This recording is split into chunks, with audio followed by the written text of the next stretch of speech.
ಧನಿ finance ಅವರು ಯಾವುದೇ ಕಾರಣಕ್ಕೂ ಕೂಡ ಅವರು ಜೆನ್ಯೂನ್ ಅಲ್ಲ, ದೊಡ್ಡ ಫೇಕು, ಲೋಫರ್ಸ್ಗಳು, ಕಚಡಗಳು, ಎಷ್ಟೊಂದು ಅಷ್ಟು ಕಚಡಗಳು. ಒಂದು ಕೊನೆಗೆ ಅವರು ಅಶ್ಲೀಲವಾಗಿ ಕೂಡ ಬೈತಾರೆ.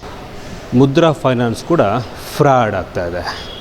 ಪ್ರಧಾನಮಂತ್ರಿ ಮೋದಿ ಅವರ ಫೋಟೋ ಹಾಕ್ಕೊಂಡು ಮುದ್ರಾ ಫೈನಾನ್ಸ್ ಅವರು ಕೂಡ ಲೋನ್ ಸ್ಯಾಂಕ್ಷನ್ ಆಗಿದೆ, ನಮ್ಗೆ ಇಷ್ಟು ದುಡ್ಡು ಕೊಡಿ, ನಿಮಗೆ ಲೋನ್ ಸ್ಯಾಂಕ್ಷನ್ ಮಾಡ್ತೀವಿ ಅಂತ ಹೇಳಿ ಮತ್ತೆ GST charges, tax charges, processing fees, insurance ಅಂತ ತೊಗೊಂಡು ಜನಕ್ಕೆ ಮೋಸ ಮಾಡ್ತಿದ್ದಾರೆ. ದಯವಿಟ್ಟು ಹೇಳ್ತೀನಿ, ಯಾವುದೇ ಫೈನಾನ್ಸ್ ಕಂಪ್ನಿ ಆಗಿರ್ಬೋದು, ಫಸ್ಟೇ ನೀವು ನನಗೆ ದುಡ್ಡು ಕೊಟ್ಟರೆ ನಾನು ನಿಮಗೆ ಲೋನ್ ಸ್ಯಾಂಕ್ಷನ್ ಮಾಡ್ತೀವಿ ಅಂತ ಹೇಳ್ತಾರಲ್ಲ, ಆ ಫೈನಾನ್ಸ್ ಕಂಪ್ನಿನ ದಯವಿಟ್ಟು ಮರಿಬೇಡಿ. ನಾನು ನಿಮಗೆ ಪದೇ ಪದೇ ಅವೇರ್ನೆಸ್ಗಳು ಕೊಡ್ತಾ ಇದ್ದೀನಿ, ಎಚ್ಚರಿಕೆಯನ್ನು ಕೂಡ ಹೇಳ್ತಾ ಇದ್ದೀನಿ. ದಯವಿಟ್ಟು ಕಷ್ಟಪಟ್ಟು ದುಡ್ಡನ್ನ ದಯವಿಟ್ಟು ಉಳಿಸ್ಕೊಳ್ಳಿ. ಆಮೇಲೆ ಈ ಥರದ್ದು ಫೈನಾನ್ಸ್ ಕಂಪ್ನಿ ಬಂದಾಗ ದಯವಿಟ್ಟು ನಮ್ಗಾರು ಒಂದು ಕೋಆರ್ಡಿನೇಟ್ ಮಾಡಿ. ಒಂದು 2 ದಿನ ಲೇಟ್ ಆದರೂ ಕೂಡ ಪರವಾಗಿಲ್ಲ, 1 ವಾರ ಲೇಟ್ ಆದರೂ ಕೂಡ ಪರವಾಗಿಲ್ಲ. ದಯವಿಟ್ಟು ನನಗೆ ಹೇಳಿ, ಈ ಥರ ಫೈನಾನ್ಸ್ ಕಂಪ್ನಿಯವರು ನನಗೆ ಹಣ ಕೊಡ್ತೀನಿ ಅಂತ ಹೇಳ್ತಾ ಇದ್ದಾರೆ ಸರ್, ಇದು ಜೆನ್ಯೂನೋ ಇಲ್ವೋ, ತೊಗೋಬೋದೋ ಇಲ್ವೋ ಅಂತ ದಯವಿಟ್ಟು ನನಗೆ ಕೋಆರ್ಡಿನೇಟ್ ಮಾಡಿ ಒಂದು ಮೆಸೇಜ್ ಅಂತೂ ಹಾಕಿ. ನನ್ನ ನಂಬರ್ಗಳು ಬರ್ತಾ ಇದೆಯಲ್ಲ, ಈ ನಂಬರ್ಗೆ ದಯವಿಟ್ಟು ಮೆಸೇಜ್ ಹಾಕಿ. ಇದನ್ನು ಯಾವ MP MLAಗಳು ನಿಮ್ಗೆ ಹೇಳಲ್ಲ, ನಿಮ್ಮ ಮೋಸನ ಯಾವನು ಕೂಡ ತಡೆಯಲ್ಲ, ನಾವೇ ತಡಿಬೇಕು, ನಾವೇ ನಿಮ್ಮೊಟ್ಟಿಗಿರೋದು. ಯಾಕೆಂದರೆ ಫ್ರೀಯಾಗಿ ಮಾಡ್ತಿರೋದು ನಾವುಗಳನ್ನೇ. ನೀವು ಅವ್ರಿಗೆ ಓಟ್ ಹಾಕ್ಬಿಟ್ಟು 2,000 ರೂಪಾಯಿ ಇಸ್ಕೊಂಡಿದ್ದಲ್ಲ, ಸೊ ಅಷ್ಟಕ್ಕೆ ಮುಗಿದೋಯ್ತು. ಆದರೆ ನಾವು ಹಾಗಿಲ್ಲ, ನೀವು ಮೋಸ ಹೋಗಬಾರ್ದು ಅಂತ ಕೂಡ ಎಚ್ಚರಿಕೆ ಕೊಡ್ತೀವಿ. ಯಾವ್ಯಾವ ಕಂಪ್ನಿ ಮೋಸ ಮಾಡ್ತಿದೆ ಅದನ್ನು ಕೂಡ ನಾವು ಹೇಳ್ತೀವಿ. ಮುದ್ರಾ ಫೈನಾನ್ಸ್ನಲ್ಲಿ ಮೋದಿ ಫೋಟೋ ಹಾಕ್ಕೊಂಡು ಮೋಸ ಮಾಡ್ತಿದ್ದಾರೆ. ಯಾವ BJP ಅವರು ಕೂಡ ಇದ್ರ ಬಗ್ಗೆ ಕಂಪ್ಲೇಂಟ್ ಕೊಟ್ಟಿದ್ದಾರೆ ಏನೋ, ನನಗೆ ಇನ್ನೂ ಕೂಡ ಅದು ಗೊತ್ತಿಲ್ಲ. ಪೊಲೀಸವರು ಇದ್ರ ಬೆನ್ನು ಹತ್ತಿದ್ದಾರೆ, ಅದು ಕೂಡ ನಮಗೆ ಗೊತ್ತಿಲ್ಲ. ಹಾಗೆ ಧನಿ ಫೈನಾನ್ಸ್ ಅಂತ ಧೋನಿಯವರ ಫೋಟೋ ಹಾಕ್ಕೊಂಡು ಅವರು ಕೂಡ ಮೋಸ ಮಾಡ್ತಾಯಿದ್ದಾರೆ. ಸೊ ಆ ಫೈನಾನ್ಸ್ ಕಂಪ್ನಿ ಬಗ್ಗೆ ಎಷ್ಟು ಕಂಪ್ಲೇಂಟ್ ಹೋಗಿದೆಯೋ ಪೊಲೀಸ್ ಸ್ಟೇಷನ್ಗಳಲ್ಲಿ, ಆದರೆ ಅನೇಕ ಪೊಲೀಸ್ ಸ್ಟೇಷನ್ಗಳು ಕಂಪ್ಲೇಂಟ್ ತೊಗೊಳ್ತಿಲ್ಲ. ಎಷ್ಟು ಪ್ರಾಬ್ಲಮ್ ಸಾಲ್ವ್ ಮಾಡಿದರೆ ಪೊಲೀಸರು ಇದುವರೆಗೂ ಕೂಡ ಅದನ್ನು ಹೇಳಲ್ಲ. ದೊಡ್ಡ ಮಟ್ಟದಲ್ಲಿ ಅದು ಸ್ಕ್ಯಾಮ್ ನಡೀತಾ ಇತ್ತು. ಹಾಗಾಗಿ ನನ್ನ ಸುದ್ದಿ ಬಂದ ನಂತರ ಇವತ್ತು ಅನೇಕ ಜನರು ಆ ಮುದ್ರಾ ಫೈನಾನ್ಸ್ ಆಗಿರ್ಬೋದು ಅಥವಾ ಧನಿ ಫೈನಾನ್ಸ್ ಅವರು ಆಗಿರ್ಬೋದು, ಅಲ್ಲಿಂದ ಮೋಸ ಹೋಗೋದು ತಪ್ಪಿದೆ. ಹಾಗಾಗಿ ಮೊದಲೇ ನೀವು ನಿಮಗೆ ಹಣ ಕೊಟ್ಟರೆ ಪ್ರೊಸೆಸಿಂಗ್ ಫೀಸು ಅಥವಾ ಇನ್ಶೂರೆನ್ಸು, GST ಅಥವಾ ಇನ್ನೇನೋ ಒಂದು ಚೆಕ್ಕನ್ನು ಕಳಿಸ್ತಾರೆ, ಬಾಂಡ್ ಪೇಪರ್ನ ಕಳಿಸ್ಬಿಟ್ಟು ನಮಗೆ ಹಣ ಹಾಕಿ ಇಷ್ಟೇ ಸ್ಟಾರ್ಟಿಂಗು ನಿಮಗೆ 2,000-3,000 ರೂಪಾಯಿ ಮಾತ್ರ ಇಸ್ಕೊತಾರೆ. ಅಷ್ಟಕ್ಕೆ ಖುಷಿ ಪಟ್ಬಿಡ್ತೀರಾ.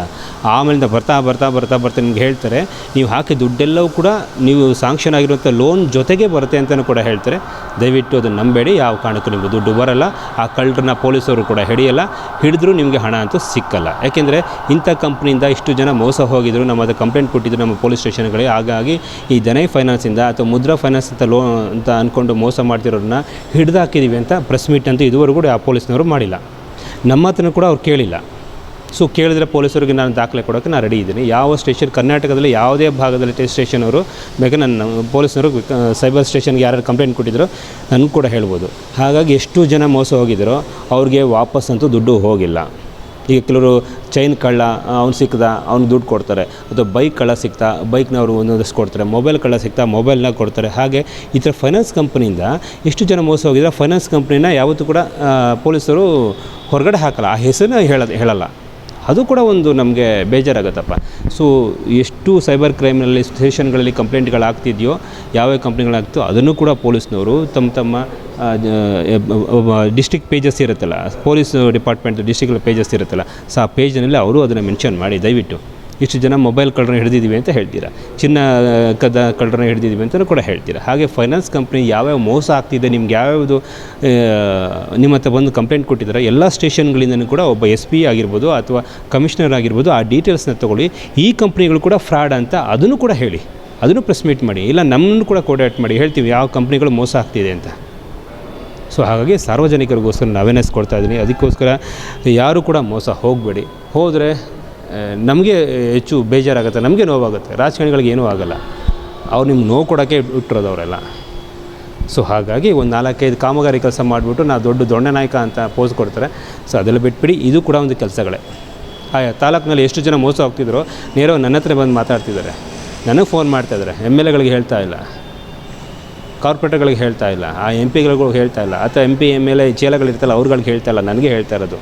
ನನ್ನ ಕಾರ್ಯಕ್ರಮ ನೋಡಿದ್ರೆ ಇವರು ಎಲ್ಲರೂ ಕೂಡ ನೋಡಿರ್ತಾರೆ ಅಲ್ವಾ. ಅದು ಯಾರು ಕೂಡ ಇವರು ಅವೇರ್ನೆಸ್ ಕೊಡಲ್ಲ. ಇವರ ಚೇಲಗಳು ಕೂಡ ಅವರ ಫೇಸ್ಗಳು ಇದರಲ್ಲಿ ಅವ್ರ ಫೇಸ್ಬುಕ್ ಪೇಜ್ಗಳಲ್ಲಿ ಅಥವಾ ಯೂಟ್ಯೂಬು ಇನ್ಸ್ಟಾಗ್ರಾಮ್ ಪೇಜ್ಗಳಲ್ಲಿ ಈ ಥರ ಕಂಪ್ನಿ ರೈಟ್ ನ್ಯೂಸ್ ಅವರು ಸುದ್ದಿ ಮಾಡಿದ್ದಾರಪ್ಪ, ಇದು ಕಂಪ್ನಿಯಿಂದ ಮೋಸ ಇದೆ ಅಂತ ಅವರು ಕೂಡ ಹಾಕ್ಕೊಳ್ಳಲ್ಲ. ಸೈಲೆಂಟಾಗಿರೋದು ಕೂಡ ಒಂದು ರೀತಿ ಕಳ್ತಾನೇ. ತಪ್ಪು ಮಾಡೋದು ದೊಡ್ಡ ತಪ್ಪಲ್ಲ, ಆದರೆ ತಪ್ಪನ್ನ ನೋಡ್ಕೊಂಡು ಸುಮ್ಮನಿರೋದು ಕೂಡ ಅದಕ್ಕಿಂತ ದೊಡ್ಡ ತಪ್ಪು. ಕಳ್ತನ ಮಾಡೋನು ಮಾತ್ರ ಕಳ್ಳಲ್ಲ, ಕಳ್ತನ ನೋಡ್ಕೊಂಡು ಸುಮ್ಮನಿರೋರು ಕೂಡ ದೊಡ್ಡ ಕಳ್ಳರೆ. ಹಾಗಾಗಿ ಆ ಥರ ಕಳ್ತನ ಬಂದರೆ ಹೆಚ್ಚಿಸೋ ಜವಾಬ್ದಾರಿ ನಮ್ಮದು. ಹಾಗೆ ವಾಯ್ಸ್ ರೈಸ್ ಮಾಡೋದು ಕೂಡ ನಿಮ್ಮದು. ಅದ್ರ ಬಗ್ಗೆ ಅವೇರ್ನೆಸ್ ಕೊಡೋ ಜವಾಬ್ದಾರಿ ಕೂಡ ನಮ್ಮದು.